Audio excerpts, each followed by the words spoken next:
Beyond.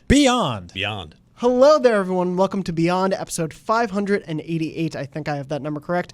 IGN's weekly PlayStation show, which is very close to episode 600.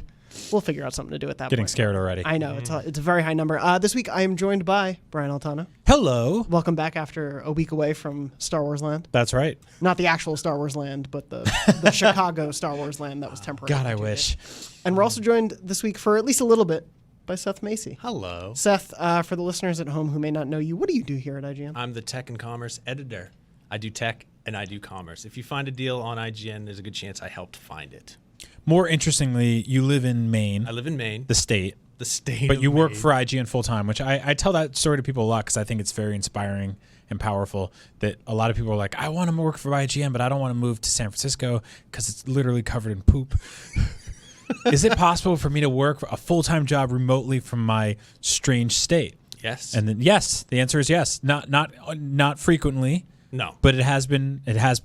It has been done. It takes a lot longer Yeah. to go to get a job at IGN if you work remotely than if you just are like, yeah, I'll just go to San That's true. Francisco. Depending on how far you live from San Francisco, it's like correlative. Yeah. Yes, You were exactly. freelancing for us for a few years. Yeah, for about 5 years. Yes. And now we have you full-time on the team. Yeah, and You I'm guys here, and I'm actually- excited. I know, we're so happy to have you. You guys actually did a video together, though, too, recently, correct? In Maine, Yeah, Yeah. we've done a couple of videos together, actually. I got lucky enough to work with Seth at PAX in Boston, so thank you to everybody. who Oh, it was said a hello. wicked good time, kid. It was, as they say. Killer. And then in Maine, we shot a travel show together called Fast Travel. Yeah, So which go you should that check out. Yeah, everyone. it was really fun. It's an awesome series, and I thought that was a great episode. It was Stephen you. King focused. Yes. Yeah, Pet it was Cemetery a and really good everything. time. But, of course, we're not here to just talk about Maine. No. Though we could, probably, for quite a while. I'd imagine you have some Maine fun I've been facts. reading a book about the history of Maine. Really? So, Is it an interesting history? It's or is it- extraordinarily interesting, actually, yeah. Well, the fun fact about this show is we're actually going to talk about another history. Really? The history of Kratos as we jump into this week's News Crunch. What?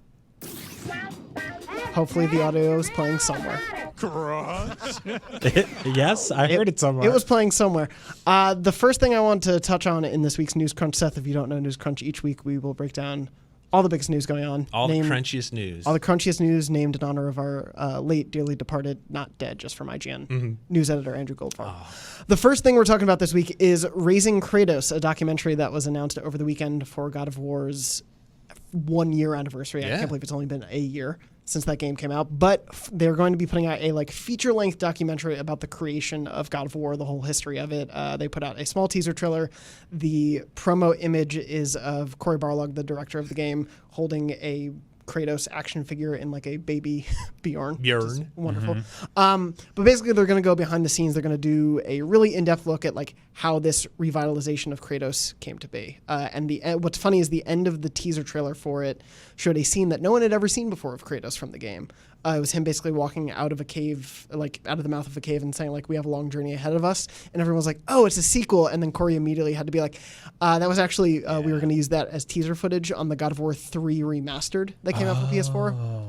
But they didn't have time to put it on the disc. And so they just put it in this trailer now. But everyone, of course, assumed sequel teaser. But it seems like knowing that's just in the trailer alone, it feels like we're going to get an in-depth, pretty exhaustive look at this creation, which I'm excited to see. I don't know how you guys feel. Seth, did you play much God of War? Any God of War? I did. I played it. Okay. And I was like, oh, this is pretty good. And then, I unlocked skill trees, and I was like, okay, this is exactly my kind of game. And I don't remember what happened, but I got distracted, which is usually what happens. Yeah. But yeah, it's one of those things that sits in my my pile of shame that I know I need to revisit because it's always going to be a good game to play through at any time. And also, I feel like I will lose all credibility if I don't play that game. It's dropping. Yeah. Dropping rapidly as you sit here. Hey, I'm on the PlayStation podcast. Not for long. No. Literally, but not for that reason. Yeah, no, Jonathan, you and I have talked about this a bunch, but this is obviously, I think it's one of my favorite, one of the most important games of the generation. Yeah. One of the best stories ever told in the video game, I would say, as well. And just an incredibly, overwhelmingly just awesome, very highly polished, just one-of-a-kind video game that I think services a lot of the really sort of action-oriented, gamey people who wanted something, and then people who wanted something a little more narrative-driven and substantial. Yeah, it's such a special game. I was, Corey's been on the show a couple times, friend of the show. He tweeted out the other day this sort of like kind of brief history of sort of launching the game and leading up to the launch of the game and being on a Norwegian boat that was freezing and tweeting out props that were used in the game that had spoilers on them that nobody caught, like cool things like that. So go look that up, obviously. But this is such a special game. I can't believe it's been a year. It feels like every 3 days that team is receiving another award for that game, and it got me thinking about how I'd be okay with that game getting an award every couple of weeks forever, Just in perpetuity. just every just like 10 just like a lifetime achievement award every couple of years Even forever. after the inevitable sequel, they're still giving awards to the first game. Exactly. Like, hey, that still was really good, you guys. Exactly. 2024's 2018 Game of the Year is. Yeah, Yep. exactly. And it's like, I mean, we just saw recently the sort of Neil Druckmann tweeting out the last page of the script of The Last of Us 2. That's a powerful thing, but it's also The Last of Us 2, and I'm very excited for that game. It sort of sits weird with me in how they took one of the, I would say, best video game endings of all time and are making a sequel. I have full confidence in what they're doing. I'm excited for it. With God of War, I'm sort of in a similar boat where I don't really know if I want another one so immediately. I mean, I think I can wait a couple years. I can wait 4, 5, 6 years and maybe pick up the needle where these characters are, I don't really need to see. I won't spoil it because you haven't finished it. Dude, I mean, But that game has that's such on me. Yeah, well, no, for the audience as well. That game has such a powerful ending, and I think it's just such a beautiful journey between a father and a son that, like, I'm okay with closing that door for a while, letting this just sort of like breathe for a couple years. Yeah. And then picking it up and going, where can we go next? Yeah, I think it's very much something like we're not going to get another God of War on the PS4. Definitely. Pretty openly, Yeah, depending on where the next gen goes, and we'll definitely be talking about next gen in a little bit. But yeah, it's one of those games where I think they are going to be given the time that they need to make the sequel they want it to be. Yeah. Like in the same way that Naughty Dog didn't make The Last of Us Part 2 until they thought they had the right story for it. Hopefully that proves out to be true. I don't think they're going to be like, Corey, can you rush out God of War 2 for like the launch? If it comes 2 years into the launch of the Right. PS5, I think they'll be like, yeah, when it's ready, it should come out. But I'm glad we're getting this like historical look back at it. It's like Sony is leaning into this game, I think, on a level it hasn't for almost any other game. Yeah. Within its first year span. Like obviously there is the beloved like fandom around an Uncharted or The Last of Us, of course, but like the fervor for God of War in this first year is like kind of unprecedented. It's really cool to see. And it's also, this is not a brand new IP. And so there's a very, very small group of people who are like, that's not my God of War. But for the most part, I think people who grew up with that franchise ultimately came to respect and love what Corey and team did with this game.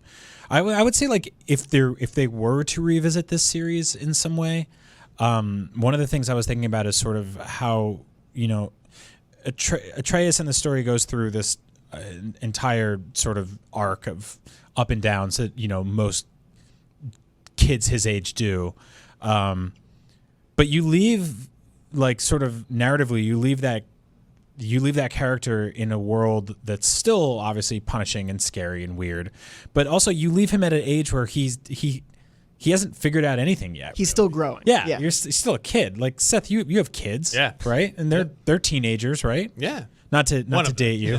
Yeah. Like there's this thing that happens when you graduate high school where you're like, I'm a genius and I know everything and I'm the king of the world. And you get to college and it kicks your ass and you're humble again. But then you come home from college and you start talking to your parents and you think you have everything figured out. There's this ebb and flow of constantly thinking you have stuff figured out and constantly getting knocked on your ass. That happens pretty much until you are dead. So I think that there's something to explore there. I don't really want to see them pick up the story immediately. I would like to have a couple of year time jump or something like that. I don't think they need to do necessarily a like from that minute going forward sort of thing. Which would be weird though, because that's what that game really is all about, right? Yeah. It's like a nonstop shot. So to take a break yeah. would be jarring, but I think needed. Mm-hmm. And then also like that leaves them room to fill in the gaps how they want to, maybe in that game or in future games. Like Right. Corey's been on the show and said like he knows everything that happened before the game too. Like we could easily do a prequel game at any point. So I could see them doing like leaving a specific period of time open that could be explored in some other way. But yeah, obviously we have not heard the last of God of War in any fashion, and I'm excited to see what this full documentary ends up looking like. Moving on, a story that just happened a few minutes before we started recording the show. Brian, I thought you'd like to know this. There's a new Bloodborne board game coming out. Ooh. It's being made by the people who are making the God of War card game that was announced last week, which we discovered mid-episode that they were announcing that. They kickstarted a new Bloodborne, the board game. That's a lot of beats to say. And it reached its Kickstarter goal of $200,000 in less than 20 minutes. Wow. In the first 17 minutes when it was live today, the game got funded. It is currently, as I'm opening the browser, at $650,000. Oh, my God. I imagine that will continue to go up by the time. Are there any This like episode, sort of actually. specs of what like the game pieces look like? That's like the most interesting Right. thing. So, to me. yeah, they do I want have- little miniatures. Here, I can let you. So I can give them take the a look max at to it. paint. Yeah, they have like a full. There's Oh, a ton wow. of minis coming in this game. Obviously, Wow. I can't show you it exactly on the audio or video form, but yeah, there is a lot going on in the board game. I actually That haven't read through how it rules. plays. Yeah, that's a lot of board games these days. As Yeah. someone who's gotten more into board games recently, there are a lot of rules to those games. Mm-hmm. Your first 2 or 3 times playing a game is usually figuring out the game. Right. Whereas like you get Monopoly after a turn. But yeah. So yeah, that obviously is going to do very well, and I'm sure we'll take a look at that on IGN in the future. We've been trying to up our board game coverage quite a bit, so hopefully Yeah. we'll cover that in the future. But essentially the game is where 1 to 4 hunters must explore the town of Yharnam and fight their way through beasts, monsters, and frenzied townsfolk to survive the night and uncover the source of the madness that consumes it, is the essential like logline. So pretty much the game. Does it have any cool stretch goals? Not that I can see right now. You get quite a bit. It seems like one of those board game Kickstarters where it's kind of like you're paying to buy the game, Sure. basically. Right. The Hellboy board game was pretty much that. Yeah. But yeah, I haven't gotten to dig too deep into the campaign, but just a hugely impressive like opening salvo for this. And obviously, people can't get enough Bloodborne. Yeah. I really hope they make another one of those games. It would be nice. I'm sitting here being like, take your time with God of War 2, and I'm like, give me another Bloodborne immediately. Well, with that one, it's been a few years. Right, It's yeah, not right. like that came out a year ago. It's been a while. Yeah, and it's also I think we're legally required to bring it up in some capacity on every Sure. episode Every of the episode, show. yeah. So And at you least know- the ones I'm on. You can get a really great deal on Bloodborne You by son of a- visiting IGN.com. Who can you follow on Twitter for those great deals? You can follow IGN Deals on Twitter. Yeah, you guys Up are to awesome the over there. deals. Yeah. Oh, thank you. That's at IGN Deals. They tweet a great savings constantly. and jokey joker deeds. Seth, before we go on too long, how much longer do we have on the show with you? Before me it's check. it's 2:30-ish right now. Should probably leave in a All second. right, here. I'm going to let you look at News Crunch for a second and tell me Okay. which of these topics do you want us to jump to right now that you can talk about while we're here. Ooh, I'm into this on F here. On Foxtrot. Oh, of course, from your history, Yes. your legitimate history, which like every time I find out a little bit of Yes, who I was you in the are. Air Force, so I know Yes. the phonetic alphabet. You're an incredibly well-lived I man. did a lot of Impresses things me. before I came here. and told us the good deals on Animal Crossing. Told you the good deals. Yeah, and I think we'll probably continue this conversation for a bit, but one of the main things I want to talk about this week is the PS5 vague price tease that Yeah, came out. right. So obviously, you guys weren't on the show last week. We talked quite a bit about the PS5 announcement via Wired, and I do want to go in a little bit more detail with that. But after the piece came out, the writer tweeted out a quote he didn't use in the story regarding the price of the PS5. And Cerny, obviously, Mark Cerny didn't say, oh, it's going to cost $600 or anything like that. But he did say, I believe that we will be able to release it at an SRP, suggested retail price, that will be appealing to gamers in light of its advanced feature set. Yeah. Which it feels like hedging their bets for like, we kind of have like a yeah. higher price point than you Yep. would probably want in mind, but we'll listen and figure out like Right. they're not going to go $200 over whatever the next Xbox is. But No. to me, that screams 500. That's where like, Oh yeah, I would How be do we very feel about- surprised if it were anything less than $409. Like if it came in at like $349, I would be blown away. But Oh I- God, yeah. yeah, but even like a $399 price point. I would don't think see that's it. I don't think reasonable. that's going to happen. Yeah. Not at first. Yeah, I actually I like the sort of the pitch of launching multiple SKUs at different prices. Xbox has been playing with this for a while. They're already doing $500 consoles, or were, right? When the One X launched. I don't really see this thing being definitely not less than $400. I think like $499.99 feels right for this Yeah. cutting edge next gen sort of, console PC thing that you can come home and play video games on that has half a second loading times and support with all of their products and everything. That's a hard pill to swallow for a lot of people. I think that like we have looked at. The thing is about video games is that the software has been the same price for so long, and we expect hardware to stay the same, whereas hardware has pretty much gone up across the board for everything else. Our phones have gotten more and more expensive every single year. You can get cheap ones, but they don't do what the cutting edge iPhone and Androids do in the same way. And so that's difficult, right? Because it's like, would you, I guess I'll pose this question to you guys. Would you rather software goes up and then every game costs you a little bit more? Or would you rather you pay $500 for a console but games stay at $60? Because I feel like something has to budge. Yeah. Right? I mean, the cost of games continues to go up and up. At that AAA level, obviously, we can see people impressively make a game by themselves. And those things can vary in the price and the cost of their lives. But yeah, I would rather pay the $500 up front, but I feel like it would be more beneficial to the industry to pay 10 extra bucks per game. Per game, yeah. I mean, the thing is, it's like I feel like a lot of companies are figuring out how to get that $10 per game out of you anyway. Yeah.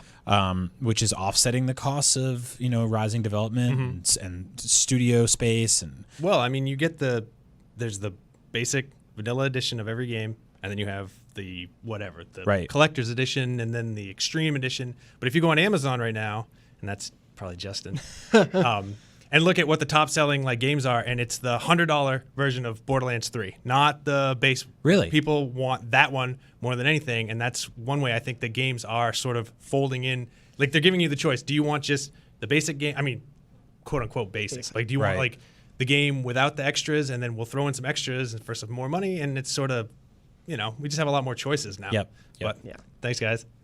Sorry, you got to bounce. No, I don't want to get yelled at. But Seth, you're going to be on a couple podcasts here at IGN. I am. Right? You'll be on Nintendo Voice Chat, Game Scoop. So people will hear you. Go follow Seth on Twitter. That's what at Seth Macy. There we go. Thank you so much, Seth. And follow Thanks, IGN guys. Deals. It was an Thank honor. you, Seth. Thank we'll you, see you soon. Go finish God of War. Bye, boys. Or do your deals. Excuses. Sure. Well, there's nothing else to do in Maine.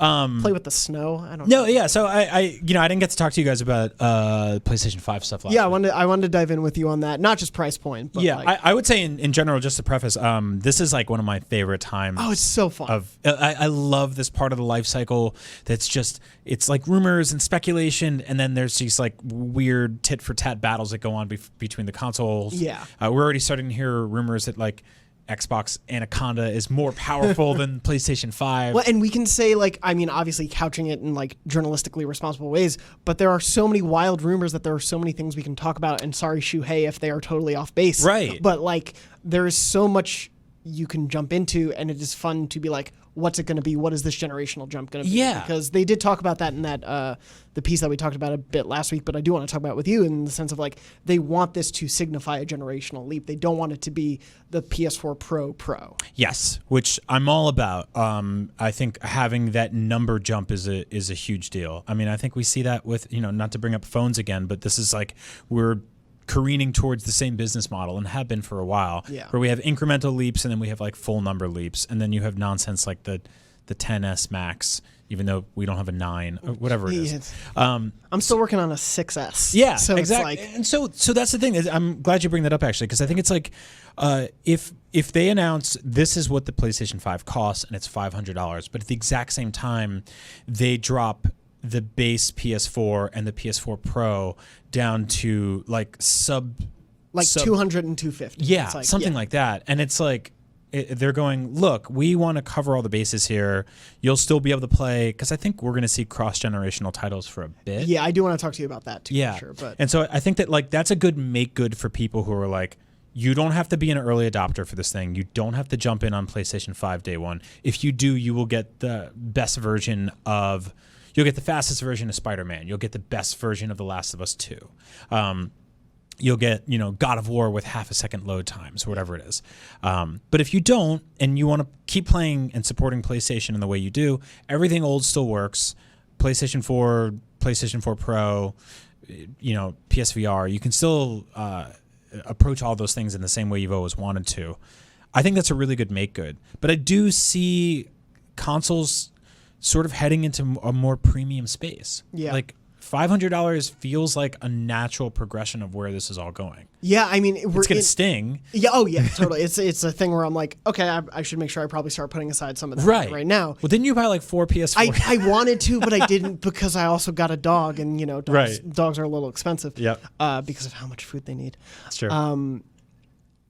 Sorry, I'm thinking about my bank account, but no, it's one of those things where I think we are at such a weird crux in the life of gaming and the way we get it, because obviously we're on the precipice of Stadia coming into play and other, Apple doing its own subscription service and rumors of like Walmart even doing its own gaming.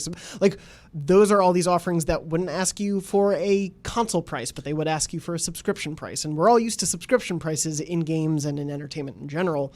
And so I wonder how much they're going to try to offset the cost. Like maybe they will go for a $400 price point and be like, but PS Plus is going to be an extra $10 now going forward. And right. Like they could mitigate the entry point, because at the end of the day, most console makers, say for like Nintendo, do take their initial console production at a loss. Like they're selling those things at a huge loss sometimes to get it in the door. And so I think you're right. Nintendo's like the only company that sort of routinely profits at launch. Yeah.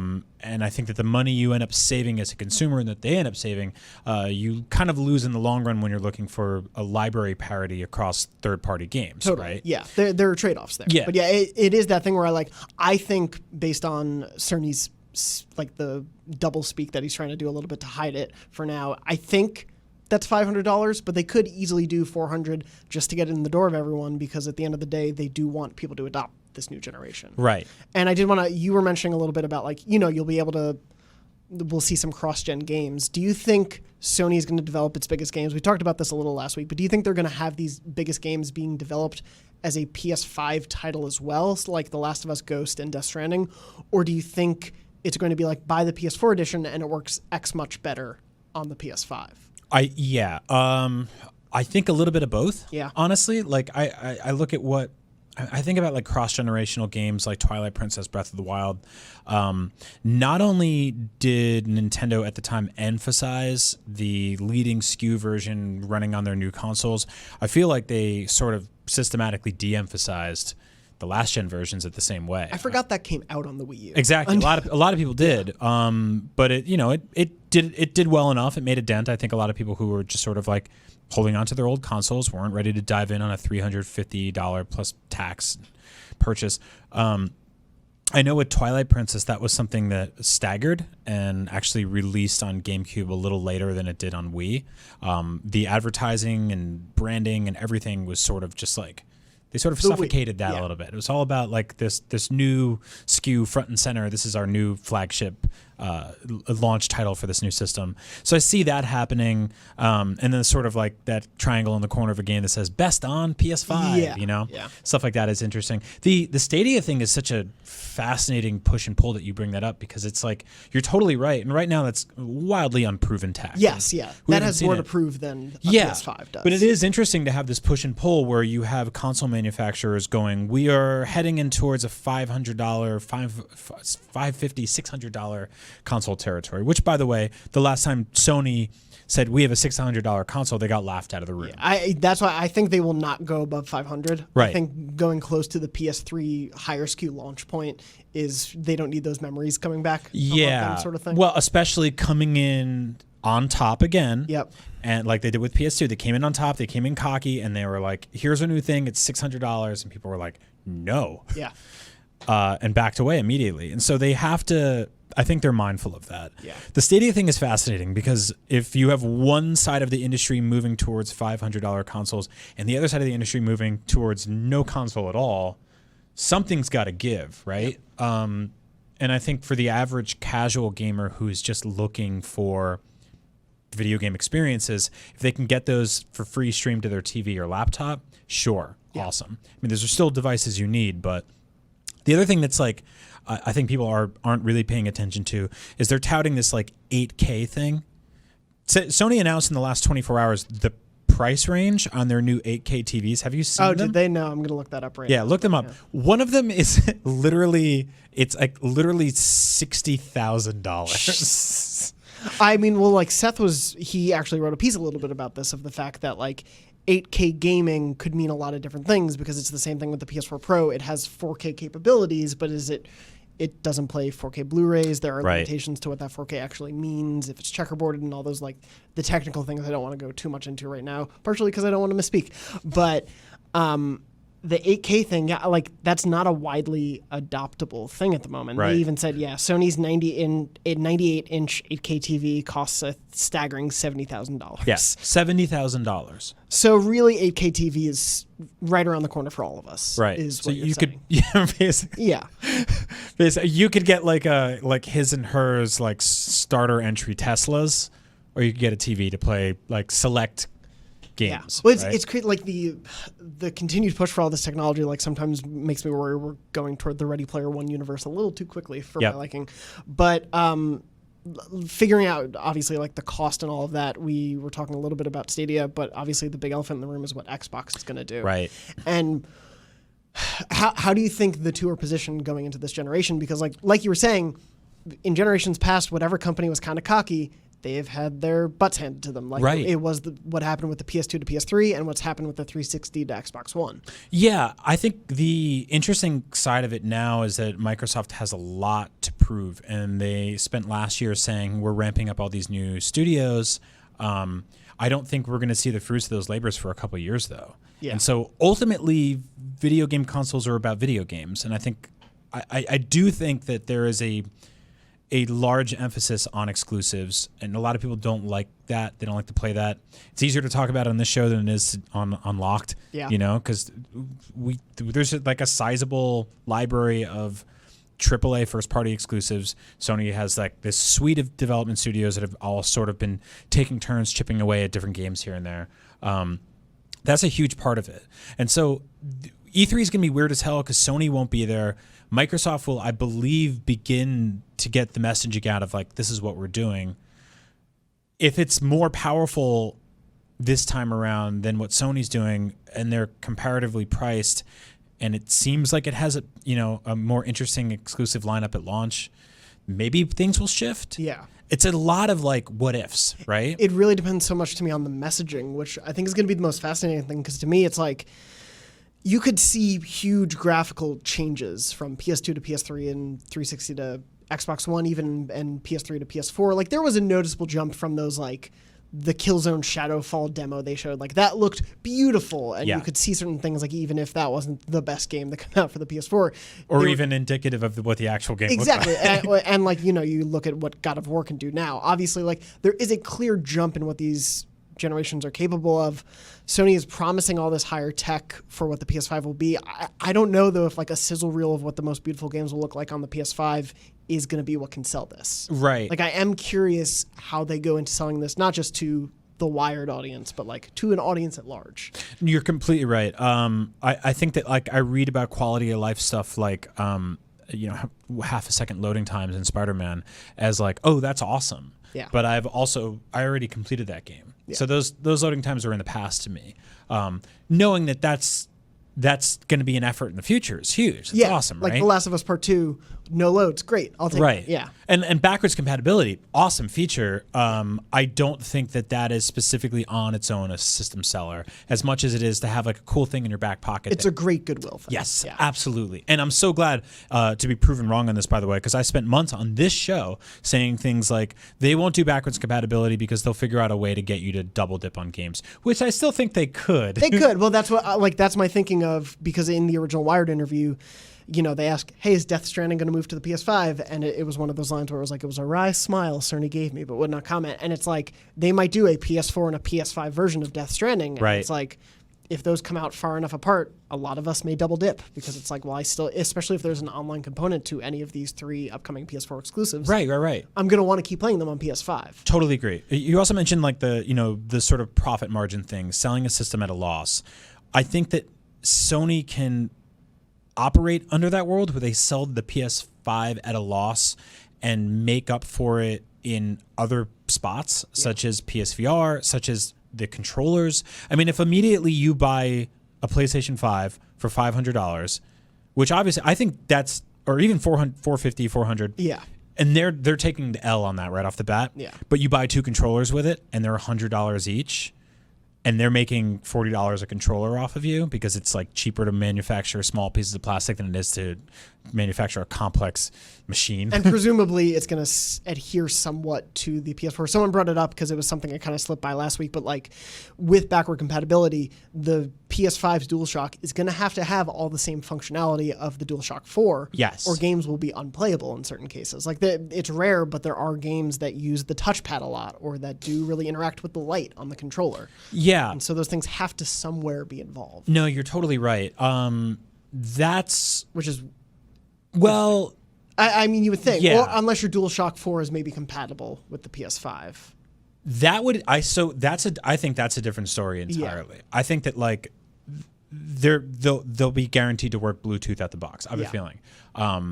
There will have to be some sort of push to get you to buy new controllers. Totally. The last thing Sony wants you to do is to buy a PlayStation 5 on day one and only play your old games and only use your own old controllers. Because then effectively they're just taking the L on launch day, and you're leaving GameStop with one bag and nothing else in it. Yeah. You know, and that's interesting. I know in the past when we've seen backwards compatibility on consoles and handhelds, certain things get lost in the shuffle, and that's okay, right? Like certain games, like you look at something like Tearaway, like if it had to use every single part of the deer there and it didn't, and you just couldn't play Tearaway, then they could easily put a little star next to things that said backwards compatibility with most PlayStation 4 titles. Yeah, I mean, when it comes to like they just introduced name changes for PSN IDs, and there are some games that functionally don't work with it. That's so a great example. You're right. They are probably willing to take that. Yep. If they need to, yeah. Did you change your name, by the way? I haven't yet. Okay. I'm strongly considering it. I saw when I made it, and I'm kind of thinking I might wait until that date this year because it would be a 10-year anniversary of that date. Right. And that just feels like a stupid thing I should wait to do. But I should really change my name. I think that like mine was like based. I started thinking about like where I even got mine from, and it was based on the fact that like way back in the day I used to play Perfect Dark with my friends. Okay. And you could rename Sims in that game as like Agent, and I just typed like Agent B, and then turned it into like an Agent Bizzle, and then it just became this like dumb thing, and it's sort of just stuck. And now I'm verified on Twitter, and I don't think I can change it without losing a check mark. Yeah. And it's a whole thing. But you'll have to contact Jack. Exactly. But you end up with these carrying these crosses forever. Basically. Yeah, I mean this one, it's like I was still making AIM screen names at the time and liked Kingdom Hearts. That's how I got to mine with Soren. So nothing's changed. Exactly. So it will just be a different Kingdom Hearts name at this point.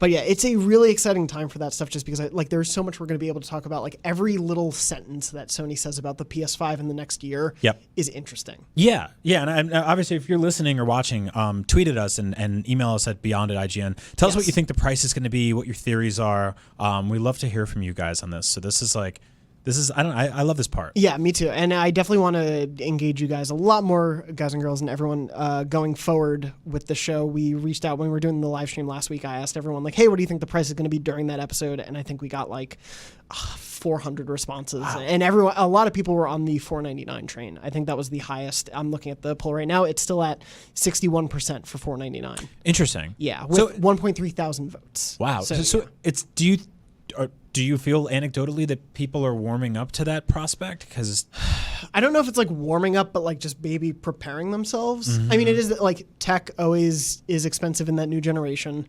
It eventually goes down in price unless you're a Nintendo first-party game. Right. And you never go down in price. Yeah. But other than that, you expect those things to go cheaper, and you wait for a price drop or you wait for bundles. Like we obviously saw PSVR sold millions of units in the last year because of all those bundles they were doing and because of that lowered price. Like that very smart helps. And so I think even if it is $500 at launch, the crazy drop off in price you see, like new games come out and they are half on sale on the PSN 2 weeks later sometimes. Like I think they will, even if they start with $4.99, and I do think they're going to start there, they will adjust accordingly. Right. If it bombs. Yeah. They're going to be like, hey, we screwed that up.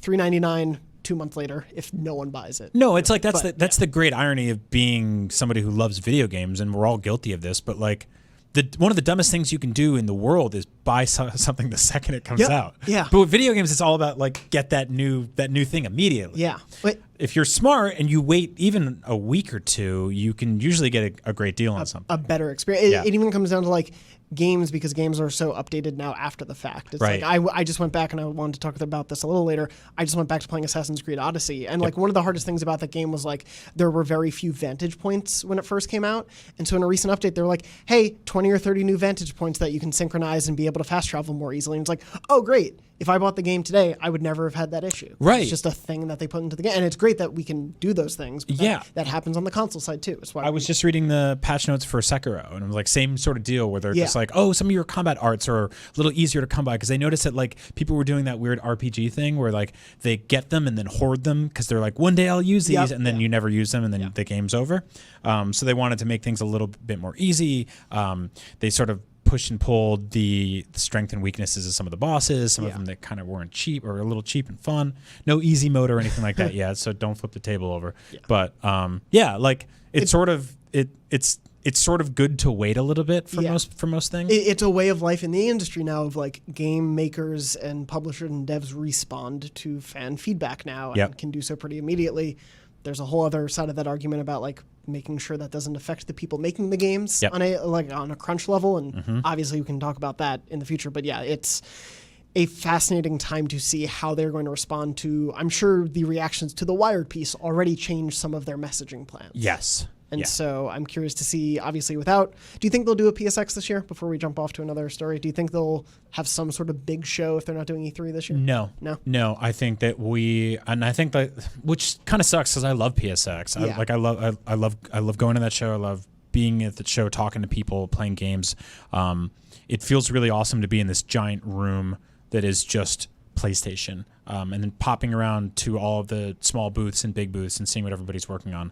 I love that. But I think with State of Play, and again, I'd love to be proven wrong because it's a great show, but with State of Play, I think they have the opportunity now to sort of like get stuff out more often. Yeah. When they feel like it's time. Yeah. They can do it, and they don't have to spend hundreds of thousands of dollars on a convention space. Then again, I didn't think we would hear anything about the PS5 at all this year, let alone in an interview with like a magazine. I thought we would get stuff later in the year. Totally. And so before we jump off, one last question. Do you think we're going to get a fall release next year, or is it going to be somewhere else in the year? Are you expecting fall 2020? Fall feels right. Yeah. Spring would be awesome. Yeah. It'd be curious. Yeah. I'd like to see someone take that risk just to see what happens. Yeah. But they have faith in the fall. So. I think that we have to talk in 49 days when E3 kicks off, because this game of chicken is going to begin between these two warring consoles, and whoever says this is what we're doing, the other side has to do that as well. Yeah. And Sony walked right into that, because they a couple years ago they did that whole tit for tat video with Adam Boyes and Shuhei. And now Microsoft will get to respond at E3, and then I imagine Sony will respond not that week, but sometime soon after. It'll be really fun to see what happens. This is, like you're saying, such an exciting time to cover this stuff. It is. And obviously, as we hear more, we'll be talking about it probably at length on this show. Moving on, before wrapping up News Crunch, just quickly to mention, Kingdom Hearts 3 is getting its critical mode, long awaited. I know Brian's excited about that. That's making the game more difficult, right? Yeah, so one of the biggest complaints that a lot of people had, and I didn't really talk about it too much at length in my review, but like I do agree with it, the game is pretty easy. Like the game, there are much harder bosses and levels and just stuff in the older games that this game, even on the harder difficulty, I only played on the harder difficulty maybe half the game, but it didn't really hit that for me. Critical mode is always like the hardest difficulty in any of these games. It supplanted what used to be proud mode was the hardest difficulty. Critical is now the hardest difficulty because names. It's Kingdom Hearts. But anyway, so they're finally adding critical mode. They mentioned there will be some like new abilities added to the game. They didn't say specifically what critical mode will change, but in the past it's been like enemies deal double damage to you, you deal 1.25 damage, you get half health for upgrades or whatever. Right. Or like when you gain AP or ability points, you only get 2 instead of 3. So there are all these little like tweaks that critical mode makes. And so are there do you know if there's any like specific rewards to beating it? Like what do they do with trophies in a situation like that? Because I assume you've got the platinum already, right? I actually haven't. How dare you? I know. The work happens. There are a lot of things going on here. They could add it, like Spider-Man added a trophy for when they added their harder difficulty post-launch. So they have the option to add trophies. Will they? I don't know, because they are planning bigger paid DLC, and they may, like, I think you have to go through a separate trophy certification, like, to make sure the trophies are, like, fair. Because there's sort of like a numerical percentage that each trophy represents of your game. Right. Like, you can't add a second platinum trophy to the game. No. But if you're adding, say, 5 trophies in for DLC, they can't all be golds. Like, they want it to be comparative. And so I don't know if they want to put the effort in for that when they're like, just put this difficulty mode out. Do you think critical mode was something that they were working on for a while, or is this a response to fans being like, this is too easy? Probably a little of both. Like, my guess is they probably play tested it in certain ways and had difficulties in mind. Like, critical mode has become such a big thing for Kingdom Hearts fans, especially with the last few games. It seems crazy that it wasn't there at first, but obviously this was also a game that got delayed a few times and that we've been hearing about for years. And so some things have to give and some have to take in that development, and this, I guess, was an easy decision to make to keep this out. But I do think they probably had some critical mode in mind before it came out. Right. But yeah, it's going to be out at the time you're hearing this. So that's awesome. Yeah, but by the time this goes live, people have already started playing it. But speaking of Kingdom Hearts and Square Enix did announce their press conference for E3 this year, and they are taking the Sony spot this year, which is how crazy is that? Monday at 6 p.m. Which to me says they have something to show. Yeah. Their showcase last year was, to be honest, kind of a disappointment. It was a lot of trailers we either saw in other press conferences or things that were released the week before. There were only a couple minor announcements, I think, from it. Nothing on the scale of Kingdom Hearts 3's release date. That was announced at the Kingdom Hearts concert 2 days before. So, but to me, I don't know, do you think this means they have big stuff to show, or are we just going to get an hour? I mean, I feel like let's see. Well, this will be between Avengers Endgame and Spider-Man Far From Home. Yeah. Right? And so obviously Avengers Endgame will probably be just petering off at the box office. Or not, still just going strong. It could do a Titanic. It's number one and just for go 12 for weeks. 2 years. God. But we know that they have a video game, right? And so I feel like we're going to finally see some stuff for that. This feels like a big time slot to go, here's what we're doing. Yeah. Whether or not we get something from Tomb Raider, I'd be surprised. The last bit of DLC for Shadow just came out. It's coming out this week. I read an interview just a few days ago saying they obviously want to keep telling stories in that world. Yeah. And why wouldn't they? Because they've all been pretty damn cool. So hopefully something there. I don't know. It's weird, right? Yeah, because it's like where does a company like that sit in this weird tail end of the console generation we're in right now? Yeah, because to announce anything for the next 6 months feels a little weird. I think they've talked about it a bit. There is planned paid bigger DLC for Kingdom Hearts 3 coming. That feels like an easy win to put in there as an announcement. The big one would be Final Fantasy VII Remake, which of course that when it was taken internal in Square, they kind of scrapped it from what we know and rebooted development on that internally. Who knows what production state that's in? Nomura, when I got to interview him in Japan last year, was saying, now that my time with Kingdom Hearts is wrapping down, I can put more time into that. So right. Who knows how far along that project actually is. I wish there was more transparency with that. I really appreciated the news we got on Metroid Prime 4 recently that was effectively we're scrapping it and rebooting it, and we're working with the guys that did the trilogy before. Yep. So there's that. We're being transparent. Sorry, this sucks, but it is what it is. Yeah. I would like something like that with Final Fantasy VII because I feel like we're in the dark. This will now be the fourth E3, third or fourth E3 since it was announced. Yeah, third. This was one of those. 2015. Me too. So yeah, it might be fourth. Yeah, I feel like this was one of. Yeah, E3 2015. Yeah, 2015. So this was one of the crown jewels in Sony's sort of here's everything we're doing. Yep. Here's what's going on. That was Last Guardian. That was a couple other things that No Man's Sky in there. No Man's Sky. I feel like Shenmue was which is feels like it's actually coming into fruition. Yeah, it comes out in August, I think. Yeah, it's got a release date. Yep. New footage and a release date for Final Fantasy VII seems likely for the Square Enix conference. Yeah, I could see. Yeah, I don't know about exact date. I think we'll get probably a year. Yeah. We'll get something because I think they don't want to get burned in the way that fans were upset when Kingdom Hearts would get delayed. And obviously people understand take the time you need to make the game, but you also do get the people who are why can't you finish it faster? Mm-hmm. Don't understand that it's people making the game and not Magic. But yeah, it's a weird one where. I mean, at the same time, I think it's weird Bethesda is still having a conference. I mean, maybe they can surprise us this year, but their conference last year to me screamed of, we don't have too many things to show you right now that are at a high enough level. Right. So here are 2 CGI trailers for games that are years away. Yeah, like incredibly high concept, like logo renders, Yeah. and then like pitches, basically. Yeah, and like we're going to get, obviously, Wolfenstein Youngblood, which comes out a few weeks after. We'll get probably Elder Scrolls Blades updates. They have Doom Eternal coming out. Like, they have a few games, but like conferences mean something. Yeah. Or they yeah. did. I don't know if they still will going forward. But I mean, are they first this year? Yeah, I think so. So I think that's like they're in a good spot for that, because you can usually just sort of come out and go like, here's like 46 minutes on what we're doing, and it's not really compared to anything else yet. They can do a deep dive into a game. Yeah, because you're the very first true. conference of the year. Yeah, we'll EA isn't having one this year. Right. So they scrapped doing that. So EA's not, and then obviously Sony's slot went to Square Enix. Interestingly enough, if our schedule is correct, and if not Miranda, Microsoft, I think it's pretty correct. Miranda knows what she's doing. Microsoft is actually first. Oh, they're interesting. Sunday at 1 p.m. Pacific, whereas Bethesda is 5:30 p.m. Pacific that day.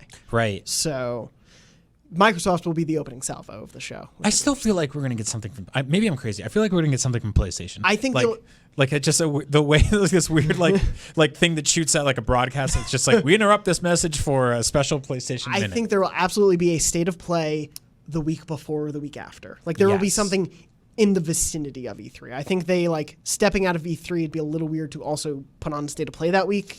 Also, please don't, because there are like 6 other press conferences popping up now that people are leaving, and I have too much to do already. But I think they will want to own a week or a day with whatever they show. But it'll be interesting to see. Yeah, we're less than 2 months away. It's crazy. Now. My gosh, it's coming up very quickly. But yeah, that wraps up pretty much everything I want to talk about for News Crunch. There are just briefly to mention, Slay the Spire was announced for PS4 in May. This is a really cool roguelike card game that Tom Marks, I believe, reviewed for us. It's very good. It's on PC right now, but he it's loves coming those to PS4. roguelike card games. He loves them in that weirdo. That's his jam. He also, I don't know if he likes it, but Shakedown in Hawaii was finally announced for May 7th for PS4. That was shown in like the first Nindy showcase. Yeah. Back in 2017. That is the sort of spiritual successor to Retro City Rampage. I believe so, yeah. Which I always get confused with River City Ransom, which is one of my favorite games of all time. Yes. It's also coming to Vita. Oh, cool. Yes, That's May awesome. 7th. Yeah. Shakedown Hawaii is basically sort of the Vice City to Retro City Rampage's top-down pixel art take on the old school GTA formula. Yeah. The last game was super jokey, had millions of pop cultural references. So if that's your jam, I have a feeling there'll be more of that here. I feel like, yeah, but just based on like the art and the like very Scarface-y sort of vibe to a lot of the character models, I feel like that's probably what they're going to go for. But yeah, just to mention a couple games that, in addition to the PSVR stuff coming out in May, there'll be stuff to play in May, which is nice. Moving on from that, I did want to mention a game that doesn't have a May release date, but has a release date of 2019. I got to sit down with Ryan Payton from Camouflage, who are making Marvel's Ironman VR. That's right. A pretty big profile Marvel game coming out. And I spoke with him just about taking on a Marvel game like that, especially around the time of Endgame. So, Jonathan, take that away. I'm joined this week by Ryan Payton of Camouflage. You're the director of Marvel's Ironman VR. I have that correct? That is I know correct. you told me everything beforehand, but I just want to make sure you I got still it, didn't man. get it You right. got it. All right, You we're got just it. going to keep rolling with that. You're here today to, of course, talk about Marvel's Ironman VR. I got to play it a couple weeks ago at a PSVR demo event. Absolutely had a huge blast with the game, but I think, we have a large PSVR audience that listens to Beyond, and obviously a just big PlayStation audience who may not have PSVR, may be interested in this. And so I wanted to hear a little bit more from you directly about the game, about the experience of developing a Marvel game and some of the cool stuff you guys are doing. So for those who may not know anything outside of who Iron Man is, can you tell me a little bit about like the game itself? Absolutely, yeah. First of all, Jonathan, thanks for having me on your show. Of It's course. a big honor. Happy to have you. Yeah, it's a big fan of the show too. So Oh, this thank is you. really fun for I'm me. sorry whenever we say really dumb things. No,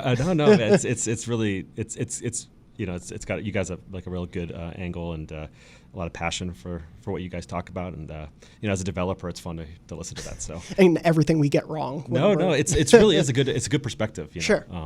So yeah, but for Marvel's Ironman VR, yeah, it's a PlayStation VR exclusive, published by Sony, developed by Camouflage, a company I help run up in Seattle, and we've got 66 really passionate developers working on Marvel's Ironman VR for the past 2.5 years plus, and we set off to make the best VR game possible. And with Iron Man, we couldn't think of a better matching of VR than with Iron Man with the suit, with the HUD. We'll get into all that, obviously. Yeah, totally. But yeah, it's a big VR game for PlayStation VR. Like I said, exclusive, and not just like the action, but also as it's coupled with a really big campaign as well. Yeah, so I want to talk a little bit about like the structure of the game, or at least as much as you can say at this point. So because I know that for some people we had some questions when they first saw the trailer. They're like, oh, is it a non-rail shooter? Is it, like very specific instances that you're just going into and it's arcadey? Because there have been Marvel arcade VR games before.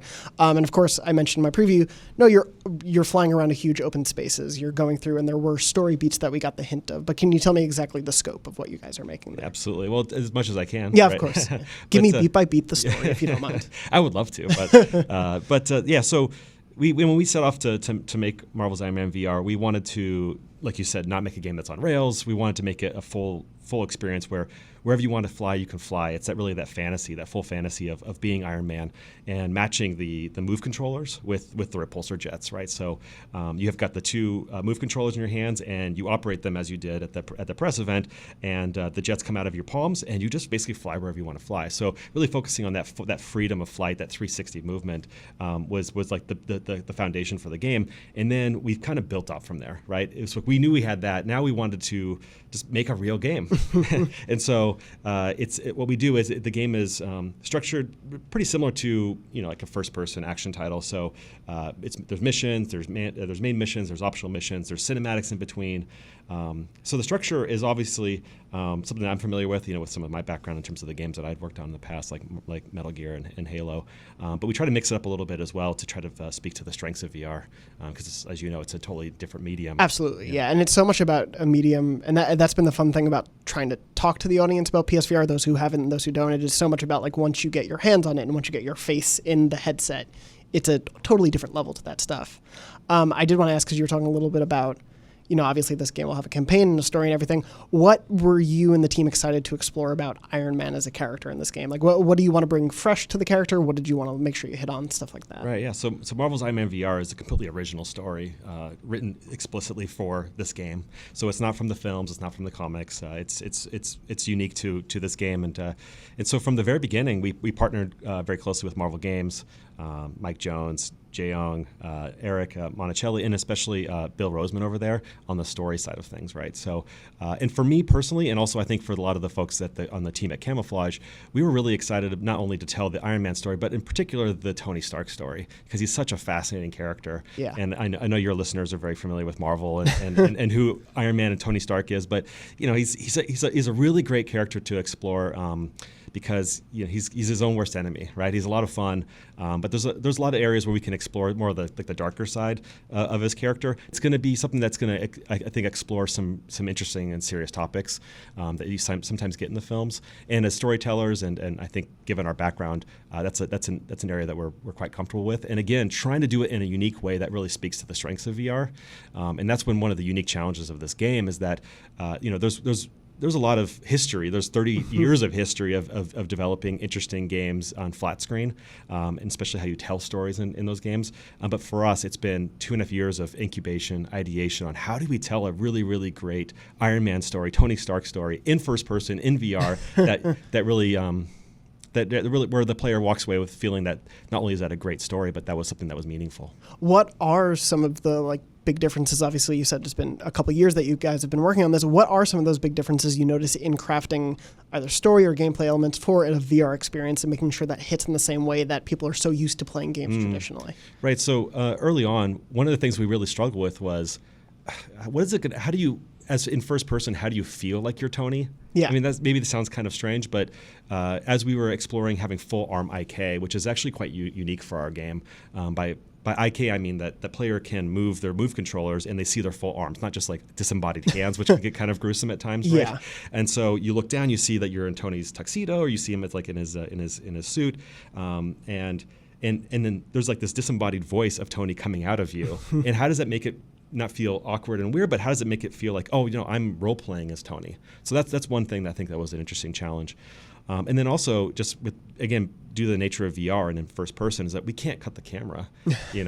We just have to, let the scene play out the way it's going to play out. And in the demo, you played a scene where we introduced Pepper Potts, who we have early on in the story being announced that she's taking over as CEO of Stark Industries, and there's this interesting friction between him and Pepper, and so, and there's also this kind of interaction where she's trying to hand you something and then you kind of reach for it. We wanted to also not just tell a story where players are like watching a play, but that they're an active participant in it, which I think also, again, speaks to the strengths of VR. Yeah. There's so often, it's funny because obviously she can hand you something and you can be an idiot and be like, I'm throwing this across the plane because I don't care. At least for me in that demo, I was like, oh yes, I am Tony Stark and I must take this responsibly, but also with a little bit of like snide, like maybe I care about this, maybe not. Like you start to immediately inhabit that character.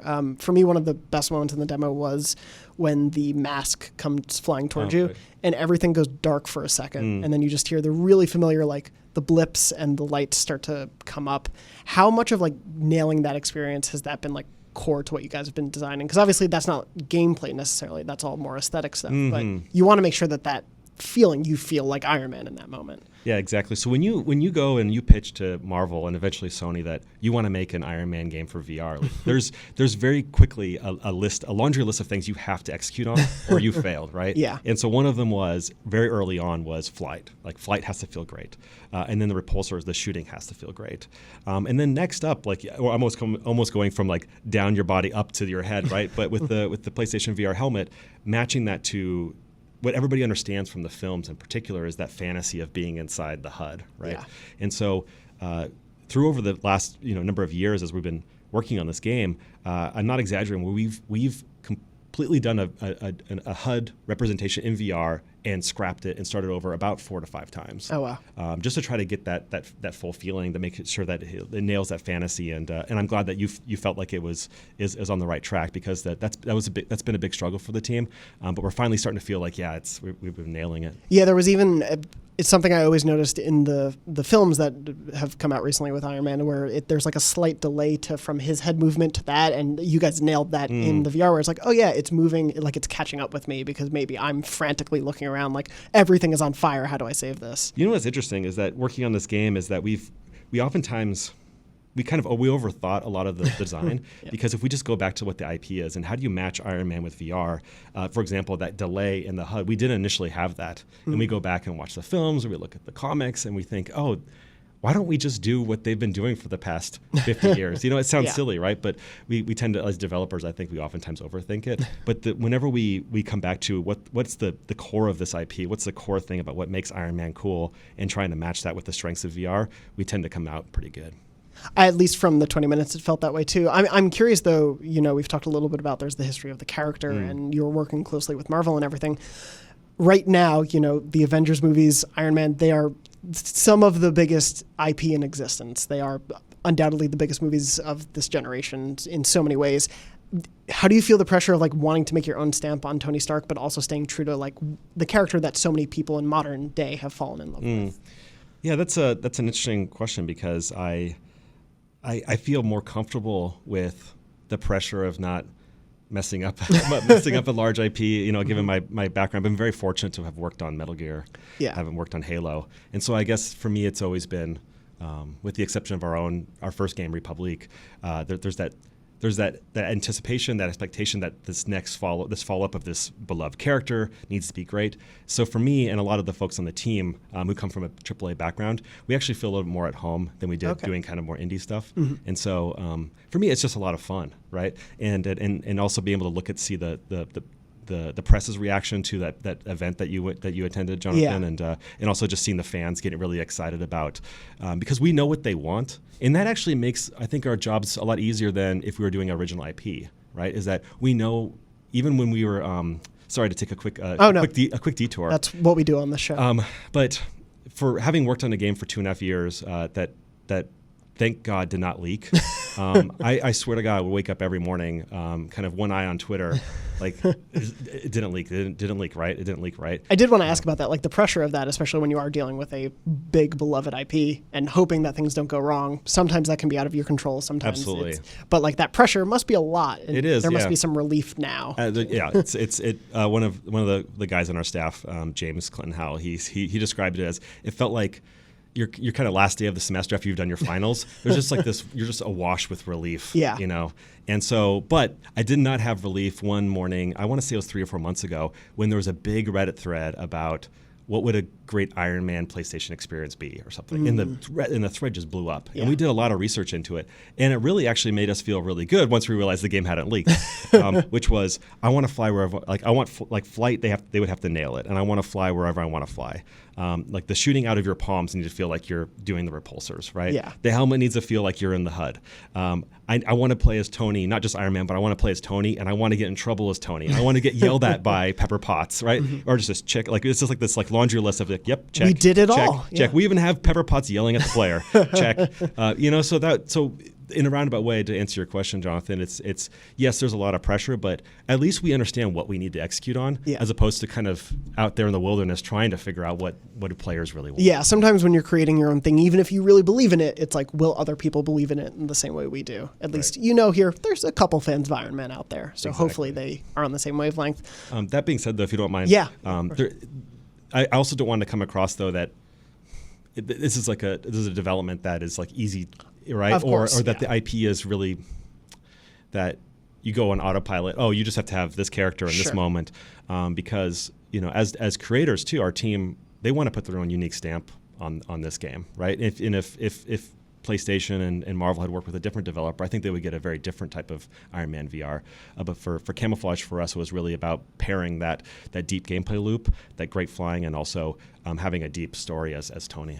And so I did want to talk about the flying mechanics. We've Sure. talked a bit about like story and your aims for portraying Tony Stark, but wanted to get into the like pure mechanics of flying, because it is one of those things where the best approximation I could give to it was like in the course of that 20-minute demo, it felt like I was going from Tony in that first scene in Iron Man 1 where he shoots himself into the roof and can't properly stabilize himself, to him at the end of that movie or in one of the Iron Man sequels where he has a little bit more control and he's able to have one hand thrusting while he's shooting with the other. Like there's a really deep complexity there. Where did you guys start though with in terms of like getting the flying mechanics and making it feel like it was right?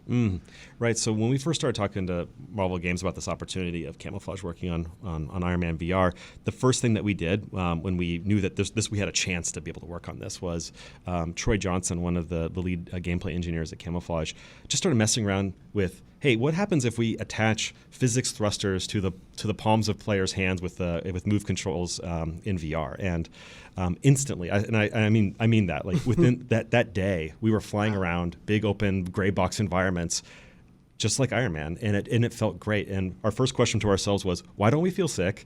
And why hasn't nobody done this before? And are we crazy? But isn't this really awesome, right? And that's what we developed that prototype for another week or two, showed it to Marvel, they loved it, and then the rest is history. But we really did start off with the flying mechanics and making sure that players can not only fly wherever they want to, but they can also rotate their body in 360.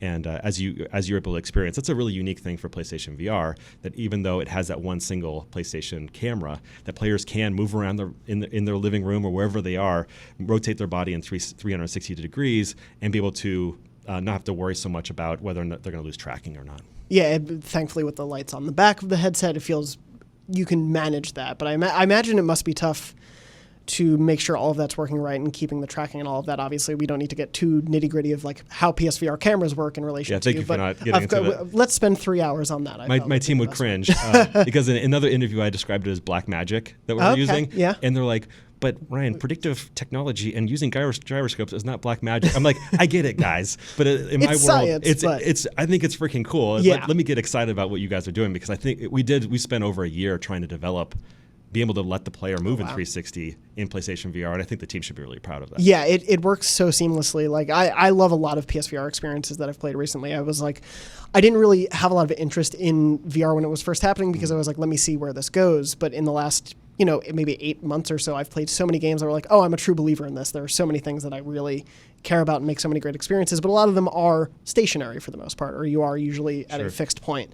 And the freedom that you guys allow for, at least in the demo portion, was like incredible. Like there was just this level of you can go anywhere in this area. And that's just the tip of the iceberg, Jonathan. Like we've only shown, 2 missions basically. We've got a lot more and much bigger environments too. So that's awesome. Like the team is just asking, like, when can we show more of the game? When can we show more of the game? Because as you mentioned, there were some misconceptions early on about whether the game was on rails, and it couldn't be further from it. Well, and it's always hard with a VR game because it is so much like we were saying about the practicality of actually putting it on. And even then, it feels like magic. Even if there is the science behind it, it feels like magic sometimes when it works. Yep. I do want to talk a little bit about, so you were mentioning the thrusters and everything. Just for those who may not know, it is hard to, if you're listening to the audio version, I'll mention what my hands are doing, but essentially you hold the Move controllers flat, and that allows you to thrust upward, and then you can sort of tilt them back or forth to change your trajectory. Essentially how it works. Yeah.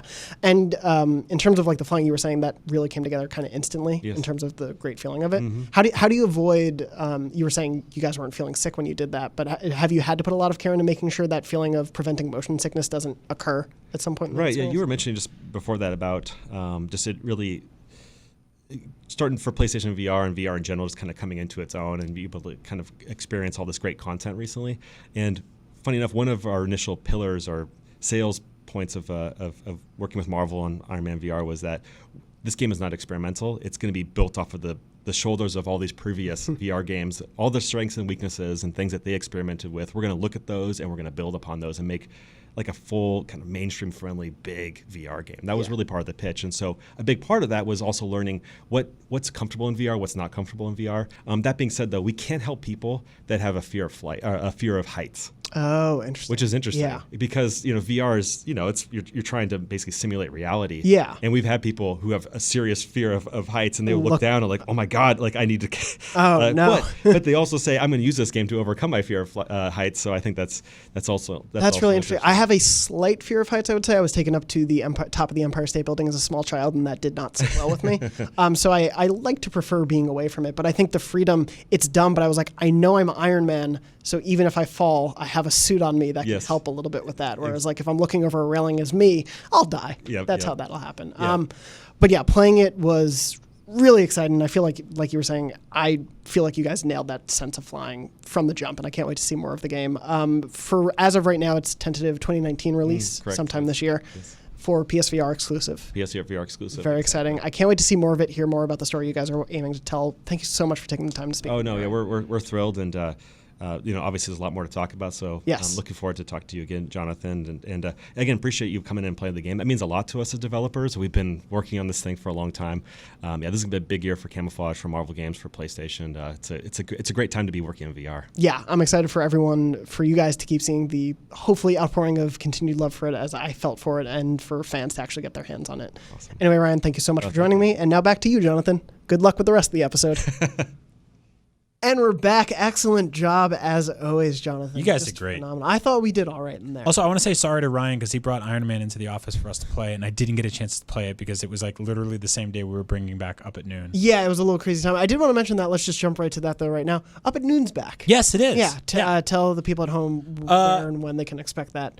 So Max Scoville and I, who you know from the show, have brought back Up at Noon, the beloved weekly comedy variety show here at IGN. It's sort of like our new take on kind of live action Saturday morning cartoons, I would say. It's very 90s Nickelodeon. And it's basically just a variety show. It's our chance to make some cool stuff on the weekends here at IGN that would have fallen through the cracks otherwise, and let us do more stuff on video games and pop culture, movies, TV shows, all that kind of stuff. So if you're sitting around bored on a Saturday, check out the full episodes on IGN or the clip outs on YouTube. And so hopefully you have some more cool stuff to watch. The show plays well on the IGN app on your PS4, so you can watch it there. It's about 15 minutes a week. Yeah, the first episode I loved. Thank you. It is you and Max's brain personified, like your collective brain That's put on film. what I want to hear. Thank you so much. It works in all of our video editors have been killing it with the edits on Yeah, all the clips, and the teaser trailer that Kirk, our video editor, did was great. He did such an awesome job. It looks pretty awesome. I did want to mention before we technically leave News Crunch, even though we already took a break from it, I just got the email with MPD for March. Oh, wow. Awesome. So let me this is the benefit of having the laptops open. Exactly. We can actually look at things as they happen, whereas I'd get this email after and be like, well, I guess that happened. Let me take a look.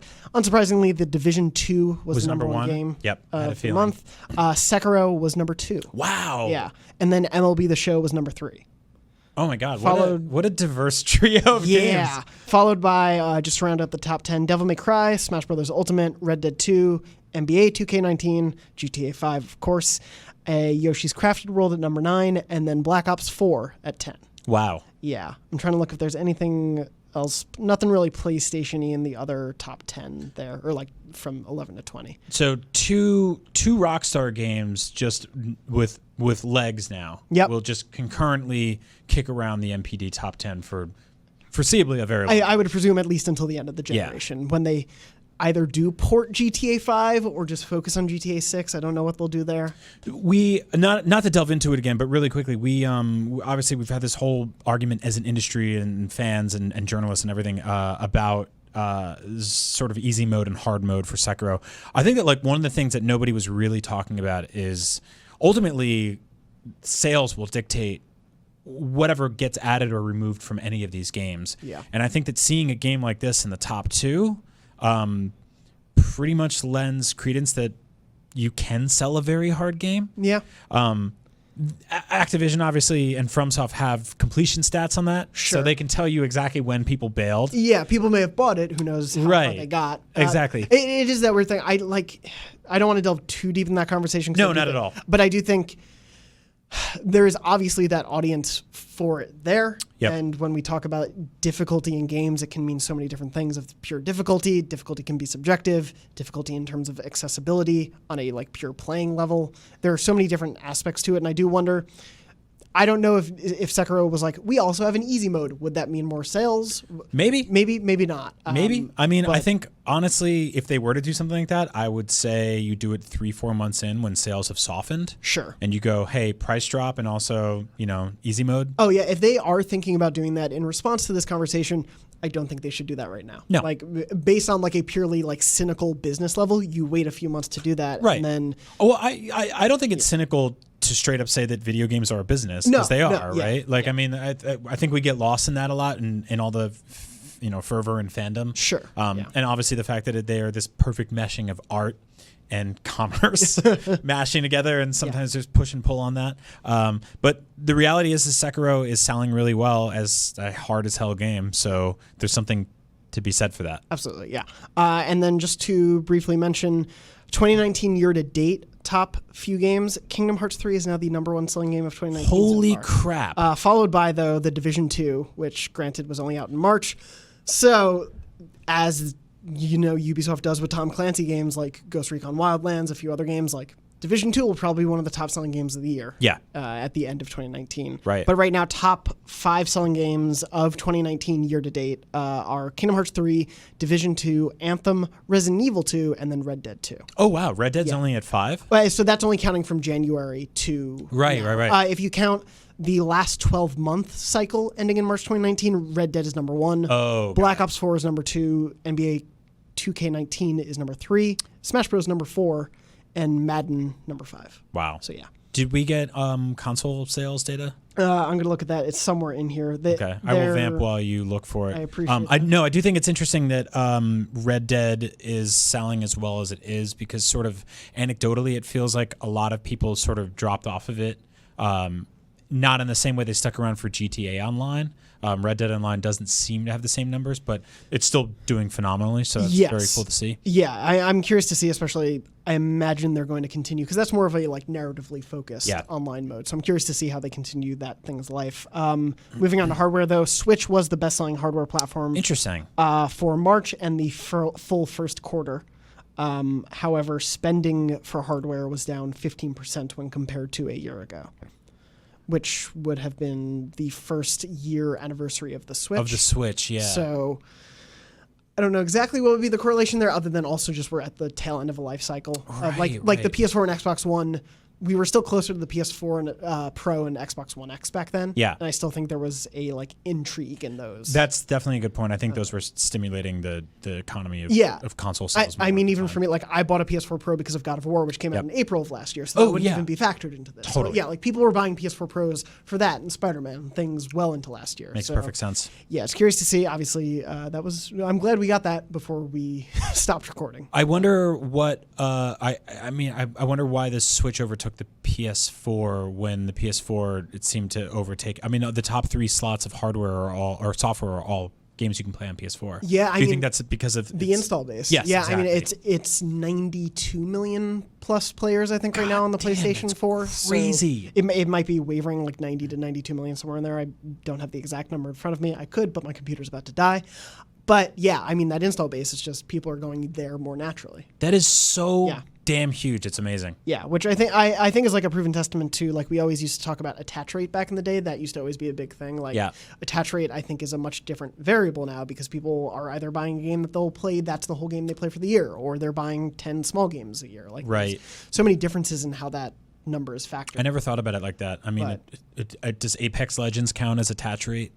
Yeah, I know. Like if maybe only if you make a purchase to right. Because obviously Apex isn't going to be on the top selling chart for March. Yeah, that won't be there, even though it was a huge game. Yeah, exactly. Because we don't know how to track daily income on a game like Fortnite or that versus the income something like Sekiro would make. Exactly, it's kind of crazy, but I'm glad we got that news before the show ended. Yeah, that's awesome. To wrap things up too quickly before we go on super long, I did want to do one quick memory card segment. We had plenty of people continuing to write in, so I'm going to play that. I